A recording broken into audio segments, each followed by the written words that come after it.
कभी कभी ये ओवर सेल करने का काफ़ी ट्राई करते हैं। तो आप मत माना करो ना उनकी बातें, आप देखो उसको, नए से पुराने को कंपेयर करो। क्योंकि एक प्रॉब्लम में 2 या 3 विजिट आपकी मैंडेटरी है, जो मेरे साथ तो ऐसे ही हुआ है। बट अगर मैं टेक्निकली सोचूं तो शायद मैं इस गाड़ी को अवॉइड करना ज़्यादा चाहूँगा। तो मुझे हाईवे पे गाड़ी आराम से 20 से 25 के बीच में माइलेज दे देती है। वाइब्रेशन इस गाड़ी में ओवर द टाइम इंक्रीज होती जा रही है। तो अभी मैं हूँ फरीदाबाद में, राजेश जी से मिलने आया हूँ। सर, बुलाने के लिए बहुत बहुत धन्यवाद। आपका भी धन्यवाद सर। 1,34,000 किलोमीटर के आसपास इन्होंने ये गाड़ी चला ली है। इसके प्लस एंड माइनस हम जानने की कोशिश करेंगे, क्योंकि गाड़ी अभी भी मार्केट में अवेलेबल है। लेकिन मैं कहना चाहूँगा, अगर आप इस गाड़ी को सेकंड हैंड के तौर पे लेते हैं तो आपको बहुत ध्यान देने की ज़रूरत है। क्योंकि इधर आइए आप थोड़ा सा नज़दीक, यहाँ पर आप देख सकते हैं रस्ट, इधर देखिए रस्ट। अगर पीछे की तरफ आएंगे, और ये इशू मैंने इस गाड़ी में काफ़ी सुने हैं और आज प्रत्यक्ष रूप से आपको देखने को मिल रहे हैं। और ऐसा जो है होना नहीं चाहिए, क्योंकि गाड़ी जब तक वारंटी में थी तब तक इसको देखा नहीं गया, इस पर कोई काम नहीं किया गया डीलरशिप की तरफ से। ये होना नहीं चाहिए। बोनट के अंदर भी रस्ट है अच्छी खासी। राजेश जी से मैं पूछना चाहूँगा, इसके पहले भी इनके पास एक गाड़ी हुआ करती थी, वो कौन सी गाड़ी थी? सर मेरे पास इससे पहले मारुति स्लैरी होती है सीएनजी में। अच्छा, उसमें भी ऐसे इश्यूज थे? नहीं सर, रस्ट के? उसमें इस टाइप के इशू मुझे नहीं मिले। और इसी गाड़ी में मुझे ऐसा फील होता है कि कुछ ज़्यादा ही रस्टिंग आनी स्टार्ट हो गई है। और डीलरशिप की तरफ से कोई सपोर्ट नहीं? डीलरशिप की तरफ से मैं स्टार्टिंग में जब मैंने इनको कंप्लेंट करना स्टार्ट करा कि सर देखो इधर अभी तो ज़्यादा हो गया, पहले जब स्टार्टिंग थी तो बोला कि सर इसको ठीक करो, बहुत ज़्यादा इसमें रस्टिंग आ रही है। एंड ही सेड कि sir you have to change your source of cleaning. अच्छा। तो मैंने कहा नहीं सर, मैं तो घर पे भी क्लीन ही करता हूँ इसे, और मैं पहले पूछता हूँ कि आपके यहाँ ये पानी कैसा आता है, अच्छा। खारा पानी आता है या कैसा पानी आता है। मीठा पानी होता है तभी मैं साफ कराता हूँ। बहाने चलते रहे होंगे, चलते रहे। मुझे लगा अभी तो कम है, माइनर होगा, बट अभी 1 साल से नोटिस कर रहा हूँ बढ़ते जा रहा है। हाँ, ये ओवर द टाइम बढ़ते गया होगा। अभी कुछ टाइम के बाद ये और भी ज़्यादा फैलेगा। हो सकता है कि अंदर से भी कुछ गलावट स्टार्ट हो चुकी हो। सर ये ऑलमोस्ट अभी ये तो विजिबल है जो अब मुझे दिखाई दे रहा है। जो चीज़ नहीं दिखाई दे रही है उसको तो हम प्रेडिक्ट कर ही नहीं सकते हैं कि क्या क्या हो सकता है अभी। बट डीलरशिप ने टाइमली इसमें ध्यान देना चाहिए था। बाकी गाड़ी अच्छी खासी चली हुई है, तो गाड़ी की जो इन्फॉर्मेशन है हम राजेश जी से चलते हुए लेंगे। राजेश जी, ड्राइव करने से पहले मैं आपसे पूछना चाहूँगा कि आप इस गाड़ी से खुश हैं? सर वैसे तो मैं खुश हूँ गाड़ी से। अच्छा। सर्विस रिलेटेड अगर पार्ट को अगर हटा दिया, साइड में कर दिया जाए, तो मैं एक्चुअली सेटिस्फाई हूँ गाड़ी से। इतने कम समय में आपने इतनी ज़्यादा चला दी है गाड़ी। आपकी रनिंग किस हिसाब से होती है? मतलब आप कैसे चलाते हैं गाड़ी को, कहाँ चलाते हैं? सर एक्चुअली क्या है ना कि मैं मेडिकल फील्ड में हूँ। तो हमारी जो लाइन है वो क्रिटिकल केयर में आती है। अच्छा। तो आई डिपार्टमेंट में हमारा काम है। तो ऐसा होता है कभी कभी मुझे इंस्टेंट मॉर्निंग में 5 बजे निकलना है। अच्छा। रात में 10 बजे घर पे आना है। तो एक फिक्स टाइम नहीं है मेरे पास। तो मेरे जो सबसे पहली चीज़ जो हटती है वो सीएनजी है जैसे। ओके। ठीक है, तो सीएनजी गाड़ी में इसलिए प्रेफर नहीं कर सकता क्योंकि उसके लिए आपको एक्स्ट्रा टाइम चाहिए। और मेरी जो रनिंग होती है सर वो काफ़ी लंबी लंबी होती है। नॉर्मली क्या होता है कि मेरा जो रूट है वो मेरठ से देहरादून, मेरठ से हल्द्वानी, इवन हल्द्वानी से ऊपर रानीखेत, अल्मोड़ा तक मैं जाता हूँ। तो ऑलमोस्ट मैंने अपनी गाड़ी को हर एक टेरेन में चलाया, मतलब नॉट ऑफ रोड। बट गाड़ी मैंने काफ़ी रन की है अपनी। तो ओवर द टाइम इसकी परफॉर्मेंस में आपको कोई चेंजेस देखने को मिले हैं? जैसे नई में कुछ अलग तरीके से चलती हो, या पावर कोई टाइम के साथ डिग्रेड हुई हो, ऐसा कुछ फील हुआ? अच्छा, इसकी ना जो स्टार्टिंग से जो पावर थी ना, पावर तो सेम ही है। हाँ। ऐसा कुछ चेंजेस नहीं आया है पावर में।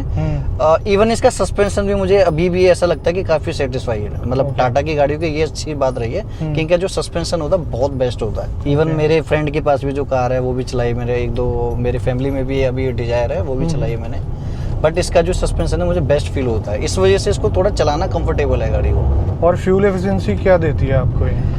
सर फ्यूल की अगर मैं बात करूं तो मुझे ईजिली हाईवे पे क्या होता है, मेरी ना 70% ड्राइविंग हाईवे पे ही होती है मेरी। तो मुझे हाईवे पे गाड़ी आराम से 20 से 25 के बीच में माइलेज दे देती है। और किस स्पीड में आप क्रूज करते हैं जनरली? मेरी जो मैक्सिमम स्पीड है वो 80-85 रहती है। अच्छा। मुझे याद नहीं आ रहा कि मैंने 85 से ऊपर कब गाड़ी चलाई थी। अच्छा। तो मेरी जो एवरेज स्पीड है वो 80, इवन अगर किसी हाईवे की लिमिट अगर 120 भी है मैं 85 क्रॉस नहीं करता हूँ कभी भी। डीजल की रिक्वायरमेंट नहीं लगी आपको कि डीजल होना चाहिए था और काफ़ी मेरे पैसे बचते फ्यूलिंग में, ऐसा कुछ? सर डीजल की रिक्वायरमेंट मेरी आई थी दिमाग में स्टार्टिंग में जब मैं गाड़ी सर्च कर रहा था। तो मैं एल्ट्रोस का सोच रहा था कि इसका डीजल वेरिएंट भी लिया जा सकता है। हाँ। बट सर अब दिल्ली एनसीआर में मेरी गाड़ी ज़्यादा रहती है वैसे, और यहाँ पर नॉर्म्स हैं कि नॉर्म्स चेंज होते रहते हैं टाइम टू टाइम। कभी गवर्नमेंट डीजल पर बैन लगाती है, कभी बैन हटा देती है। तो डीजल का इसलिए मुझे लगा कि नहीं, आगे चल के डीजल का क्या फ्यूचर है। तो सर्विस के जो एक्सपेंसेस हैं कितने रहते हैं, मैक्सिमम कितना रहा है आपका? और पार्ट्स का जो वियर एंड टियर है वो फ्रीक्वेंट होता है या फिर टाइम पे ही होता है? सर इसकी जो सर्विस होती है टाटा की तरफ से, हर 15,000 पे इसकी सर्विस रिकमेंडेड है। तो मैं भी गाड़ी को 14 to 16,000 के बीच में सर्विस पे लेके जाता हूँ, और एवरी टाइम मेरी सर्विस की जो कॉस्ट आती है वो 10 to 13,000 के बीच में ही हमेशा सर्विस की कॉस्ट। आपको लगता है कि इतनी ज़्यादा होनी चाहिए? मुझे ऐसा लगता है कि थोड़ा हायर साइड अभी भी है, ये हायर साइड है, क्योंकि ये तब है सर जब मैंने इसमें काफ़ी चीज़ें मैं इसमें से माइनस कराता हूँ, लाइक जैसे व्हील बैलेंसिंग हो गया, अलाइनमेंट, कुछ ऐसी चीज़ें जो मुझे लगता है कि वो एड ऑन की हुई हैं, वो रिमूव करने के बाद में जो मेरा बिल आता है वो 10 to 13,000 के बीच में हमेशा ही आता है। आपने कभी जानने की कोशिश करी कि इतना ऊपर क्यों जा रहा है? लेबर कॉस्ट यहाँ पर कितनी है? कुछ ज़्यादा तो नहीं है? सर लेबर कॉस्ट भी काफ़ी ज़्यादा है। वो मैंने नोटिस किया इसमें 2 तरह के लेबर कॉस्ट ऐड करते हैं। एक तो आपके नॉर्मल सर्विसिंग के लिए लेबर कॉस्ट होती है, दूसरा कभी थ्रोटल बॉडी के लिए एक्स्ट्रा लेबर उन्होंने ऐड की हुई है, दूसरा कभी इसका जैसे ऑयलिंग, ग्रीसिंग या अगर इस टाइप का कुछ पार्ट हो तो उसकी भी एक्स्ट्रा लेबर जॉइंट ऐड की हुई है। वो एडिशनल कॉस्ट है। आपको हमेशा अगर ग्रीसिंग वगैरह करवा रहे हो हर सर्विस में तो उसकी ज़रूरत नहीं है। और इसकी जो सर्विस है 6 से 7 हज़ार में मैक्सिमम हो जानी चाहिए, अगर कोई पार्ट चेंज नहीं हो रहा है तो। मैक्सिमम की बात कर रहा हूँ, नहीं तो 5 हज़ार के आसपास हो जानी चाहिए। अगर यहाँ पर सर्विस कॉस्ट आपका जा रहा है ज़्यादा, जैसे टियर 3 सिटीज़ में जाते हैं तो वहाँ पर जो लेबर कॉस्ट होती है वो कम होती है। आप वहाँ पर भी ट्राई करके देख सकते हैं। सर बस ये था कि पास में है अपने सर्विस सेंटर, और जान पहचान हो गई तो है। जान पहचान तो खैर नहीं हो पाई है मेरी अभी, और मुझे नहीं लगता तभी ज़्यादा आ रहा है। तो मुझे नहीं लगता कि मेरी जान पहचान हो भी पाएगी कभी टाटा में किसी से भी। क्यों? उसके सर मेरे ना काफ़ी रीज़न रहे स्टार्टिंग से। मैं एक एज अ कस्टमर मैं हमेशा ना जब भी सर्विस कराने जाता हूँ तो एक फियर लेके जाता हूँ। अच्छा। इस बार क्या नया एड ऑन प्रॉब्लम गाड़ी में हो जाएगी। ये मेरे साथ हमेशा रहा है। तो जब भी मैं अगर सर्विस कराने गया हूँ तो मुझे 3 बार और जाना पड़ा है उसके विदिन 15 डेज के अंदर में। तो आप सर्विस सेंटर चेंज करके नहीं देखा आपने कभी? सर सर्विस सेंटर चेंज ना करने का रीज़न भी है क्योंकि दूसरा जो सर्विस थोड़ा आउटसाइड है सिटी के, तो इसलिए मैं कभी चेंज कर नहीं पाया सर्विस सेंटर को। दूसरा जो यहाँ के मैनेजर है, मुझे लगता है सर वही बेस्ट पर्सन है पूरे टाटा में। इस ऑटो ये जो सर्विस सेंटर है वो कुछ ऐसी बातें बोलते हैं कि मुझे ऐसा लगता है कि दोबारा आना पड़ेगा। तो he is actually sales person, तो उनके चक्कर में मुझे बार बार जाना पड़ता है। तो 12-13 हज़ार का जो सर्विस बिल है वो कुछ ज़्यादा है इस गाड़ी के हिसाब से। गाड़ी है पेट्रोल, वो भी नेचुरली एस्पिरेटेड। और मुझे ये बताइए जो क्लच है अभी चेंज हुआ है क्या अभी तक? नहीं सर, इसकी क्लच अभी तक चेंज नहीं हुई है। और मुझे ऐसा फील होता है कि मैंने जो अपने फ्रेंड्स की गाड़ी चलाई है, मेरी गाड़ी की क्लच अभी भी काफ़ी स्मूथ है और ये अभी भी काफ़ी चलेगी अभी क्लच है। और ये टायर कितने बार चेंज हो चुके? इसके टायर चेंज हुए थे रेंज बिटवीन 80,000 to 90,000 के बीच में। मतलब एक एक करके चेंज हुए थे टायर। मतलब प्रॉब्लम आनी स्टार्ट हुई थी टायर्स में। मैंने पहले सिंगल टायर चेंज, पहले मैंने आगे के दोनों टायर चेंज कर दिए थे।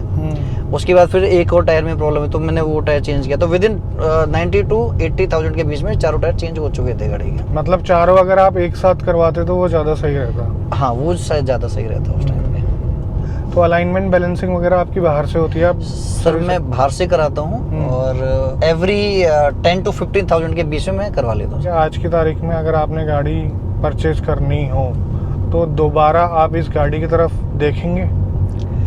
सर ये एक तरह से मेरे लिए टफ क्वेश्चन है काफ़ी है। एज अ इमोशन तो मैं चाहूँगा कि इसी गाड़ी को परचेज करूँ, क्योंकि एक्चुअली रीज़न क्या है कि मेरी बेटी का बर्थडे था जिस दिन मैंने गाड़ी की डिलीवरी ली थी। तो एज अ इमोशन जुड़ा हुआ है कि ये गाड़ी परचेज करनी चाहिए। बट अगर मैं टेक्निकली सोचूं तो शायद मैं इस गाड़ी को अवॉइड करना ज़्यादा चाहूँगा। आपको हाईवे पे स्टेबिलिटी वगैरह कैसी लगी इस गाड़ी की? सर मुझे ऐसा फील होता है कि हाईवे पे मैं कोई भी स्पीड इससे अचीव कर सकता हूँ। बट आपको जैसे बताया मैं 85 से ऊपर नहीं जाता हूँ। बट ये काफ़ी स्टेबल है हाईवे पर। ये काफ़ी कॉन्फिडेंस देती है। हाँ, इसको चलाते टाइम ये क्या होता है, ये रोड पे चिपक के चलती है बिल्कुल ये। तो इसका स्टीयरिंग क्या होता है 80 के बाद वैसे टाइट हो जाता है। तो आपको फील होता है कि you can cross more than 80 और इवन 120 ऑल्सो।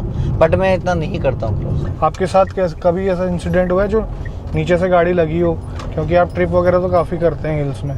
सर मेरी गाड़ी काफ़ी चलती है और इवन मुझे एक्चुअल में कभी फील हुआ नहीं कि मेरी गाड़ी की ग्राउंड क्लियरेंस काफ़ी कम है। ये मतलब सफिशिएंट, वो एक नेचुरल है कि रोड की कंडीशन के हिसाब से थोड़ी ज़्यादा होनी चाहिए, एटलीस्ट 190 mm एटलीस्ट होनी चाहिए, लेकिन ऐसा कभी मुझे फील हुआ नहीं ज़्यादा। आपकी जो पुरानी मारुति की गाड़ी थी सिलेरियो, उसके कंपैरिजन में टाटा का एक्सपीरियंस प्लस गाड़ी का प्रोडक्ट का एक्सपीरियंस दोनों में अंतर बताइए आप। सर मारुति की एक खास चीज़ ये रही है कि आपको सर्विस से रिलेटेड कभी प्रॉब्लम नहीं आएगी आपको। बिल्कुल। मीन्स अगर कोई माइनर सी अगर कोई प्रॉब्लम भी आती है तो वो आपको ना आउट ऑफ वे जाके भी सपोर्ट करने के लिए रेडी रहते हैं, जो मैंने नोटिस किया, क्योंकि इससे पहले मेरे पास वैगनार भी थी। लेकिन टाटा में क्या है कि आपको ना थोड़ा सा देखना पड़ता है कि क्या फर्स्ट टाइम पे आपकी प्रॉब्लम सॉर्ट आउट हो पाएगी, क्योंकि एक प्रॉब्लम में 2 या 3 विजिट आपकी मैंडेटरी है, जो मेरे साथ तो ऐसा ही हुआ है। अच्छा। कि कोई भी एक प्रॉब्लम 2 या 3 बार से में नहीं होती है ठीक इन पे। या तो हो सकता है कि स्किल की प्रॉब्लम हो सकती है, या फिर हो सकता है कि वो थोड़ा सा ओवरवर्कड है, टाटा वाले हो सकता है ओवरवर्कड है, क्योंकि इस टाइम पे टाटा नंबर 2 आई थिंक सबसे ज़्यादा सेल करने वाली गाड़ी इस टाइम पे, तो I think they are overworked. और बाकी अगर मैं हैंडलिंग किया वैसा अगर मैं बात करूं तो मुझे ऐसा फील होता है कि टाटा ने अच्छा काम किया है। इनकी गाड़ी का सस्पेंशन अच्छा है, राइड क्वालिटी अच्छी है, इवन इनका जो सीट का कंफर्ट है वो भी अच्छा है। तो अगर मुझे कंपेयर करना पड़े सर्विस से रिलेटेड तो I will go with the Maruti, and if I have to choose with the riding then I will choose Tata. Vibration इस गाड़ी में ओवर द टाइम इंक्रीज होती जा रही है। जब ये नई थी तब इतनी वाइब्रेशन नहीं थी, बट अभी थोड़ी ज़्यादा है।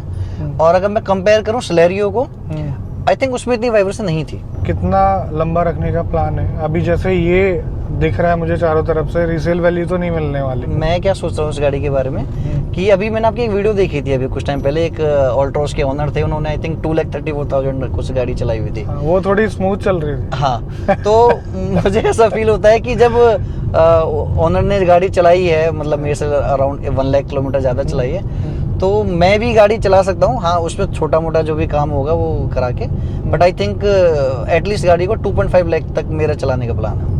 ओके, उसके बाद जो भी वैल्यू मिले मुझे नहीं फर्क पड़ता। मुझे एक्चुअली मैं ये मान के चलूंगा कि मैं इसकी रीसेल वैल्यू को कंज्यूम कर चुका हूँ, क्योंकि सर गाड़ी लेना भी एक तरह से इन्वेस्टमेंट है, उसकी भी EMI स्टार्ट होगी, तो बेटर ये है कि आपके पास जो भी करंट गाड़ी है आप उसी को यूज करें। एज सच इसमें कोई अभी खराबी नहीं है, गाड़ी चलने को सही चल रही है, थोड़ी सी वाइब्रेशन है। और अगर मैं बात करूँ परफॉर्मेंस की, वो हम 4 लोग बैठे हैं तो उस हिसाब से डिसेंट है, ऐसा नहीं है कि गाड़ी ज़्यादा दब रही है। इस गाड़ी का मुझे AC से कभी कंप्लेंट नहीं हुई है, और इसका AC आई थिंक मैंने जितनी भी गाड़ी राइड करी इस सेगमेंट में, जितनी गाड़ी राइड करी है उसका सबसे बेस्ट AC मुझे फील होता है। दूसरा इसके जो AC वेंट की जो प्लेसमेंट है ना वो भी काफ़ी एक्यूरेट है। अच्छा, तो इस वजह से क्या होता है कि आपका जो AC का जो फ्लो है ना वो डायरेक्ट आपके फेस पे और आपके बॉडी पार्ट पे से डायरेक्ट आता है, तो गाड़ी की जो कूलिंग है वो भी काफ़ी जल्दी हो जाती है कैबिन के अंदर। इंजन की तरफ से कभी कोई इसने वार्निंग दी है, या फिर कोई इंजन लाइट आई है, या फिर इंजन की वजह से आपको कभी सर्विस सेंटर में जाना पड़ा हो, ऐसा कुछ हुआ है क्या? सर ये मेरी आई थिंक मैं हो सकता है मेरा लक हो इसमें, बट मुझे इंजन की तरफ से अभी तक कोई भी प्रॉब्लम नहीं फील हुई है, किसी टाइप की कोई वार्निंग साइन लाइट कुछ भी ऐसा कुछ नहीं आया। सस्पेंशन भी आपके स्टॉक वाले चल रहे हैं? बिल्कुल सर वही चल रहे हैं, बस बीच में लिंक रॉड 1-2 बार चेंज हुई है इसकी, और ब्रेक शू ब्रेक पैड आपको पता ही है वो वेयर एंड टियर पार्ट है, उसका कितना इंटरवल है ब्रेक शू का? उसका सर इंटरवल है अराउंड ये 20,000 या 30,000 पे कुछ चेंज करते हैं। गाड़ी तो आप बहुत प्यार से चलाते हैं 80-85, और मुझे लगता है कि सिटी में भी आप ज्यादा ब्रेकिंग करते नहीं होंगे। नहीं करते। तो 20,000 तो बहुत जल्दी आपके चेंज हो रहे हैं। सर मैंने आपको कहा ना कि ये टाटा में कभी कभी ये ओवर सेल करने का काफी ट्राई करते हैं, तो आप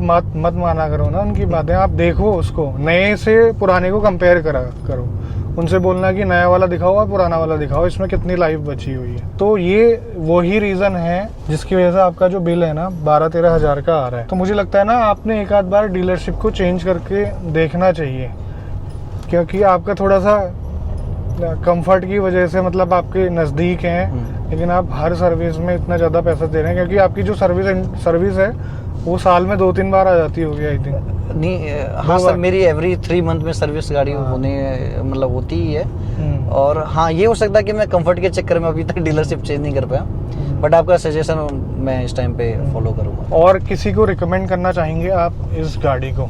इतना चलाने के बाद आप इस लायक हो चुके हैं कि आप रिकमेंड कर पाओ या फिर नहीं कर पाओ? सर मैं सिर्फ उन लोगों को रिकमेंड करना चाहूँगा जिन्हें एक सेफ गाड़ी अगर चलानी है, एक राइड कंफर्ट आपको अच्छा चाहिए, एक कंफर्टेबल कार आपको अगर चाहिए, मीन्स अगर आप एक स्लो स्पीड पे अगर चलना है, ऐसा नहीं है कि आपका थ्रोटल काफ़ी हाई है, आपको तेज़ गाड़ी अगर आपको पिकअप चाहिए, उस लाइक नहीं है। बट अगर मेरे जैसा अगर कोई ड्राइवर होगा तो मैं उसको डेफिनेटली रिकमेंड करूँगा। बट ये कि थोड़ा सर्विस की तरफ से थोड़ा सा उसको कॉन्शियस रहना होगा बस। तो आपको भी रहना होगा।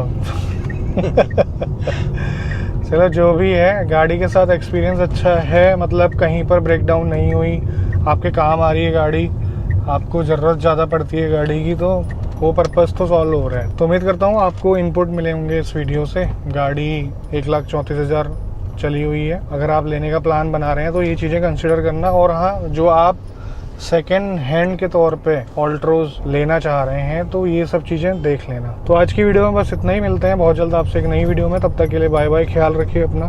भारत माता की जय और थैंक यू सो मच। और सौरभ भाई और Rajesh ji, thank you sir, आपका भी आपने टाइम दिया हमें। Most welcome sir.